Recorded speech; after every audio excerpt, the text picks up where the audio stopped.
चलिए, तो आज के वीडियो में हम बताने वाले हैं क्लास 8वां का राष्ट्रीय आयसा मेधा छात्रवृत्ति परीक्षा 2025 का। ठीक है, बायोलॉजी यानी कि जीव विज्ञान का ऑब्जेक्टिव क्वेश्चन को हल करने वाले। ठीक है, इससे पहले के वीडियो नहीं देखे तो जाके प्लेलिस्ट में आप देख सकते हैं, जो कि क्वेश्चन नंबर 1 से 44 तक ले हम यानी कि क्वेश्चन नंबर 1 से टोटल 44 तक ले हल कर चुके हैं। ठीक है, और हम अगला सवाल जो है 45 से शुरू करने वाले। ठीक है, तो चलिए क्वेश्चन नंबर 45 हमारा क्या कह रहा है कि औषधियों पौधे व सर्पगंध का उपयोग भाग है क्या। एक में है छाल, 2 में है बीज, 3 में है जड़, 4 में दिया है पत्ती। ठीक है, तो यहाँ पर जो ऑप्शन दिया 45 का ना, वो होगा आपका तीसरा, क्या होगा, जड़। ठीक है, चलिए अगला सवाल देखते हैं। अगला सवाल क्या कर रहे हैं यहाँ पर, अगला सवाल कर रहे हैं 46 में, कैक्टस एक पौधा है कौन सा, समतलीय है कि मरुस्थलीय है कि जलस्थलीय है कि इनमें से कोई नहीं। ठीक है, तो 46 का जो ऑप्शन होगा ना, वो होगा दूसरा, क्या है, मरुस्थलीय है। ठीक है, चलिए अगला सवाल देखते हैं। अगला सवाल क्या कर रहे हैं 47 में, साहिवाल एक नस्ल है क्या, भैंस की कि सूअर की कि गाय की कि बकरी की। ठीक है, तो 47 का जो ऑप्शन होगा ना, वो होगा तीसरा, किसकी है, गाय की। ठीक है, चलिए अगला सवाल देखते हैं। अगला सवाल क्या है, अंडे में प्रचुर मात्रा पाया जाता है क्या, प्रोटीन और वसा, कार्बोहाइड्रेट और वसा, प्रोटीन और विटामिन, प्रोटीन और लवण। ठीक है, तो 48 का यानी कि 48 का जो ऑप्शन होगा ना, वो होगा आपका ए, क्या पाया जाता है, प्रोटीन और वसा। ठीक है, चलिए अगला सवाल देखते हैं। अगला सवाल क्या कह रहा है, कुक्कुट वर्ग के पंछी, कुक्कुट वर्ग के पंछी किस आयु से अंडा देना प्रारंभ करता है, 10 महीना कि 12 महीना कि 5 से 6 महीना कि 12 महीना। ठीक है, तो 49 का जो ऑप्शन होगा ना, वो होगा तीसरा, क्या, 5 से 6 महीना में अंडा देना शुरू करता है। ठीक है, चलिए अगला सवाल देखते हैं। अगला सवाल कह रहा है, गाय की जीवन काल है क्या, 5 वर्ष की, 10 वर्ष की, 15 वर्ष की, 20 वर्ष। ठीक है, तो 50 का जो ऑप्शन होना, वो है 4, क्या है, 20 वर्ष। गाय का जीवन काल क्या है, 20 वर्ष। ठीक है, चलिए अगला सवाल देखते हैं। अगला सवाल कह रहा है 51 में, इनमें सर्वहारी कौन है, सूअर है कि गाय है कि भैंस है कि भेड़ है। ठीक है, तो 51 का जो ऑप्शन होगा ना, वो होगा एक, क्या है, सूअर है। सूअर जो है ना, सर्वहारी है, हर चीज़ खाता है। ठीक है, चलिए अगला सवाल देखते हैं। अगला सवाल क्या करें, निम्नलिखित में कौन पौधे जहरीला हैं, साल, गाय, सिरपैचा, रबड़। ठीक है, तो 52 का जो ऑप्शन होगा ना, वो होगा तीसरा, क्या होगा, सिरपैचा। ठीक है, चलिए अगला सवाल देखते हैं। अगला सवाल क्या कर रहे हैं 53 में, रुमेन पाया जाता है क्या, मुर्गी में कि गाय में कि सूअर में कि मछली में। ठीक है, तो 53 का जो ऑप्शन होगा ना, वो होगा आपका दूसरा, ठीक है, गाय में पाया जाता है। ठीक है, चलिए अगला सवाल देखते हैं। अगला सवाल क्या कर रहा है, सजावटी पौधा है क्या, मनी प्लांट, आम, बेल, अमरूद। ठीक है, तो 1 में दिया है मनी प्लांट, 2 में दिया है आम, 3 में दिया है बेल, ऑप्शन 4 में दिया है अमरूद। तो सजावटी पौधा इसमें कौन होगा 54 का, तो ऑप्शन 1 होगा मनी प्लांट। ठीक है, चलिए अगला सवाल देखते हैं। अगला सवाल क्या कह रहा है 55 में, पत्तियों का रस चूसती है क्या, रेशम कीट की, एफिडस की, टीडा की, मधुमक्खी। तो 55 का जो ऑप्शन होगा ना, वो हो जाएगा आपका दूसरा, यानी कि एफिडस, क्या, एफिडस चूसता है। ठीक है, चलिए अगला सवाल देखते हैं। अगला सवाल क्या कर रहे हैं, ऊन का रेशा बना होता है क्या, किन से, वसा से कि कार्बोज से कि प्रोटीन से कि मंड से। ठीक है, तो 56 का जो ऑप्शन है ना, वो होगा तीसरा, किन से, प्रोटीन से। ठीक है, चलिए अगला सवाल देखते हैं। अगला सवाल कह रहा है, अंडे के पीले भाग में पाया जाता है क्या, प्रोटीन की, वसा की, विटामिन की, लवण। ठीक है, तो 57 का जो ऑप्शन होगा ना, वो होगा दूसरी का, यानी कि वसा पाया जाता है। ठीक है, चलिए अगला सवाल देखते हैं। अगला सवाल कह रहा है, पश्मीना है क्या, एक ऊन है कि एक कांटा है कि एक नस्ल है कि एक क्षेत्र है। ठीक है, तो 58 का ऑप्शन 1 हो जाएगा, एक क्या है, ऊन है। ठीक है। चलिए अगला सवाल देखते हैं। अगला सवाल क्या कर रहा है, जैव विकासवाद का सिद्धांत दिया है क्या? पास्चर ने, कि फ्लेमिंग ने, कि चार्ल्स डार्विन ने, कि इनमें से कोई नहीं। ठीक है, तो 59 का जो ऑप्शन होगा ना वो होगा तीसरा, चार्ल्स डार्विन ने। ठीक है। चलिए अगला सवाल देखते हैं। अगला सवाल क्या कर रहा है, डायनासोर किस वर्ग का जंतु था? उभयचर, की पंक्षी, की स्तनीय, की सरीसृप? ठीक है, तो 60 का जो ऑप्शन है ना वो है चौथा, यानी कि सरीसृप है। ठीक है। चलिए अगला सवाल देखते हैं। निम्नलिखित में कौन पंक्षी वर्ग के सदस्य नहीं है? मैना, तोता, गौरैया, चमगादड़? ठीक है, तो 61 का जो ऑप्शन है ना वो होगा चौथा, यानी कि चमगादड़ जो है ना पंक्षी का वर्ग के नहीं आता है। ठीक है। चलिए अगला सवाल देखते हैं।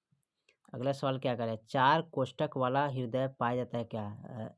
स्तनधारी में, कि पक्षियों में, कि घड़ियाल में, कि 1 तथा 2 में केवल? तो 62 का जो ऑप्शन होगा ना वो होगा चौथा, यानी कि इसमें और इसमें दोनों में पाया जाता है। ठीक है। चलिए अगला सवाल देखते हैं।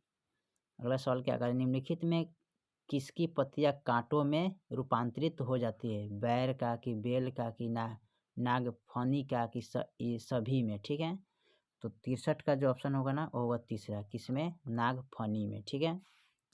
चलिए अगला सवाल देखते हैं। अगला सवाल क्या करें, लोमेस मैमथ पाए जाते थे कहाँ? रूस में, कि साइबेरिया में, कि अफगानिस्तान में, कि अमेरिका में? ठीक है, तो 64 का जो ऑप्शन होगा ना वो होगा आपका दूसरा, साइबेरिया में। ठीक है। चलिए अगला सवाल देखते हैं। अगला सवाल क्या कर रहे हैं, निम्नलिखित में किस पौधे की पत्तियां कांटेदार होती हैं? अकाडिक का, कि नागफनी का, कि गुलाब का, कि मक्का का? ठीक है, तो 65 का जो ऑप्शन होगा ना वो होगा आपका दूसरा, ठीक है, नागफनी का। ठीक है। चलिए अगला सवाल देखते हैं।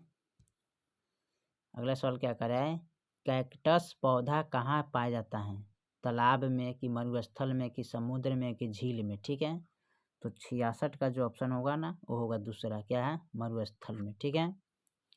चलिए अगला सवाल देखते हैं। अगला सवाल क्या कर रहा है, पानी में श्वसन के लिए मछलियों के पार्श्वर्ष में होता क्या है? जल क्लोम, की फेफड़ा, की हृदय, की चर्म? ठीक है, तो 67 का जो ऑप्शन होगा ना वो होगा आपका एक, क्या है? जल क्लोम में। ठीक है। चलिए अगला सवाल देखते हैं। अगला सवाल क्या कर रहा है, जल स्थलचर के हृदय में कितने अलिंदी और निलय होते हैं?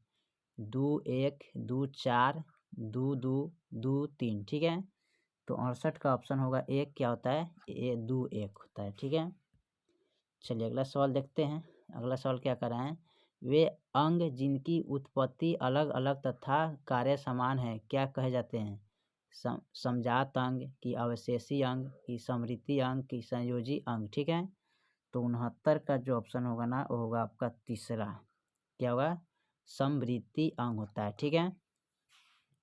चलिए अगला सवाल देखते हैं। 26 यानी कि 70 नंबर, मनुष्य में पाए जाने वाली कृमि रूप परिपेशिका किस प्रकार का अंग है? तो समजातीय अंग है, कि अवशेषी अंग है, कि समृद्धि अंग है, कि संयोजी अंग है? ठीक है, तो 70 यानी कि 70 का ऑप्शन होगा 2, अवशेषी अंग है। ठीक है। चलिए अगला सवाल देखते हैं। 71 में विकासवाद के जन्मदाता कौन थे? चार्ल्स रॉबर्ट डार्विन, की लैमार्क, की आइजक न्यूटन, की पास्चर? ठीक है, तो 71 का जो ऑप्शन होगा ना वो होगा आपका एक, यानी कि चार्ल्स रॉबर्ट डार्विन। ठीक है। चलिए अगला सवाल देखते हैं। अगला सवाल क्या कर रहा है, नागफनी का तना रूपांतरित होता क्या है? यानी एक में दिया पत्ती में, कि कांटों में, कि काली में, कि फूलों में? ठीक है, तो 72 का जो ऑप्शन होगा ना वो होगा दूसरा, यानी कि कांटे में। ठीक है। चलिए अगला सवाल देखते हैं। करवाहिनी अंग को कहा जाता है क्या? समाजात अंग, की समृद्धि अंग, की विशेषी अंग, हृदय? ठीक है, तो 73 का जो ऑप्शन होगा ना वो होगा तीसरा, अवशेषी अंग कहे जाते हैं। ठीक है। चलिए अगला सवाल देखते हैं। कराए आकारियोप्रिडेक्सिंग संयोजन कड़ी है। आकारियोप्रिडिक्टिंग आयोजन कड़ी क्या है? तो संश्रिप्त और पंछी के माध्यम की, सश्रिपित और मछली के माध्यम से, कि जलचर और आदमी के माध्यम से, कि पंछी और जल स्थलचर के माध्यम से। ठीक है, तो 74 का जो ऑप्शन होगा ना वो होगा 1, सश्रिप और पंछी के माध्यम से। ठीक है, चलिए अगला सवाल देखते हैं। अगला सवाल क्या कर रहा है कि चिपको आंदोलन किससे संबंधित है? जल संरक्षण से, कि भूमि संरक्षण से, कि कृषि संरक्षण से, कि वन संरक्षण से। ठीक है, 75 का ऑप्शन होगा 4, यानी कि वन संरक्षण से। ठीक है, चलिए अगला सवाल देखते हैं। अगला सवाल क्या कर रहे हैं? सभी जीव उत्पाद है कि अनविकरणीय है, कि नवकरणीय है, कि विषैला है, कि पौष्टिक है। ठीक है, तो 76 का ऑप्शन होगा दूसरा, क्या होगा? नवकरणीय है। ठीक है, चलिए अगला सवाल देखते हैं। अगला सवाल क्या कर रहे हैं? नवीकरणीय संसाधन है क्या? नमक, जल, कोयला, प्राकृतिक गैस। ठीक है, तो 77 का जो ऑप्शन होगा ना वो होगा दूसरा, यानी कि जल। ठीक है, चलिए अगला सवाल देखते हैं। अगला सवाल क्या कर रहा है? जिम कॉर्बेट उद्यान किस राज्य में स्थित है? उड़ीसा में, कि बिहार में, कि पश्चिम बंगाल में, कि उत्तरांचल में। ठीक है, तो 78 का ऑप्शन होगा 4, यानी कि उत्तरांचल में। ठीक है, चलिए अगला सवाल देखते हैं। 35 में सौर ऊर्जा एक संसाधन है क्या? नवकरणीय है, कि अनवकरणीय है, कि दोनों, कि इनमें से कोई नहीं। ठीक है, तो सौर ऊर्जा यानी कि 79 का जो ऑप्शन होगा ना वो होगा 1, नवकरणीय है। ठीक है, चलिए अगला सवाल देखते हैं। संसाधनों को समाप्त होने से बचाने की योजना को कहा जाता है क्या? सुरक्षा, संक्षारण, की पुनर्चक्रण, की नवीनीकरण। ठीक है, तो 80 का जो ऑप्शन होगा ना वो होगा 1, संरक्षण कहते हैं। ठीक है, क्या कहते हैं? संरक्षण। चलिए अगला सवाल देखते हैं। अगला सवाल क्या कर रहा है? प्राकृतिक गैस को कहते क्या है? नवकरणीय संसाधन, की संक्षारण, की पूर्ण चक्रण, की नवीनीकरण। ठीक है, तो 81 का जो ऑप्शन होगा ना वो हो जाएगा आपका दूसरा। ठीक है, क्या होगा? संक्षारण। ठीक है, चलिए अगला सवाल देखते हैं। अगला सवाल क्या है? निम्नलिखित में प्राकृतिक संसाधनों में किसका भंडार सीमित है? मिट्टी का, कि हवा का, कि सौर ऊर्जा का, कि पेट्रोलियम का। ठीक है, तो 82 का ऑप्शन होगा चौथा, यानी कि पेट्रोलियम का। ठीक है, चलिए अगला सवाल देखते हैं। अगला सवाल क्या कर रहे हैं? सल्फल खेती के लिए इनमें से किस प्राकृतिक संसाधन का संरक्षण सबसे जरूरी है? वनस्पति का, कि मिट्टी का, कि जीव जंतु का, कि जल शक्ति का। ठीक है, 83 का जो ऑप्शन होगा ना वो होगा आपका दूसरा, किनका? मिट्टी का। ठीक है, चलिए अगला सवाल देखते हैं। अगला सवाल क्या है? निम्नलिखित में प्राकृतिक संसाधनों में किसका भंडार अक्षय है? कोयला का, कि लोहा का, कि अभ्रक का, कि पवन का। ठीक है, तो 84 का जो ऑप्शन होगा ना वो होगा आपका 4। ठीक है, क्या होगा? पवन का। ठीक है, चलिए लास्ट जो है उसको देखते हैं। संसाधनों के संरक्षण का अर्थ होता क्या है? उनका उपयोग बंद करना, अंधाधुंध प्रयोग करना, कि आवश्यकता अनुसार मितव्ययता के साथ उपयोग करना, कि उनका रोक कर उपयोग करना। ठीक है, तो 85 का जो ऑप्शन होगा ना वो हो जाएगा आपका तीसरा, क्या होगा? आवश्यकता अनुसार मितव्ययता के साथ उपयोग करना। ठीक है, चलिए तो हम इस वीडियो में हम टोटल 45 से लेकर 85 तक ऑब्जेक्टिव, ठीक है, ऑब्जेक्टिव क्वेश्चन, ठीक है, QUESTION क्वेश्चन सोल्व कर दिए। ठीक है, बाकी जो है ऑब्जेक्टिव अगले वीडियो में देखा जाएगा। तब तक के लिए जय हिंद, जय भारत।